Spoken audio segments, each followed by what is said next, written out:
Satu persatu pengguna jalan yang melintas di Jalan Nasional Melabuh Aceh Barat Aceh diberhentikan oleh petugas gabungan. Bagi warga dan pengguna jalan yang tidak memakai masker, diperintahkan putar balik untuk mengambil masker saat hendak memasuki ke kota Melabuh.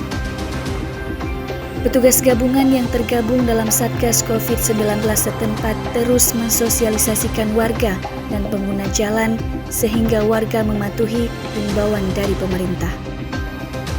Wakil Ketua Satgas COVID-19 Aceh Barat mengatakan sosialisasi ini terus dilakukan agar masyarakat benar-benar patuh dalam menerapkan protokol kesehatan. Apalagi Aceh Barat salah satu kabupaten yang terbanyak jiwa sehingga rentan terjadinya penularan COVID-19.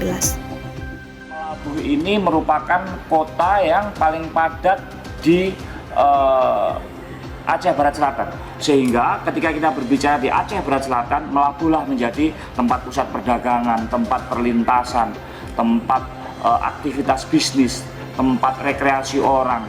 Di sini tempat berkumpulnya orang, sehingga memang Melabuh menjadi tempat transmisi dari aktivitas-aktivitas di Aceh Barat Selatan. Petugas terus menghimbau agar warga patuh untuk menerapkan protokol kesehatan untuk memutuskan mata rantai penyebaran COVID-19 di wilayah setempat. Supriyadi, Aceh Barat, Aceh.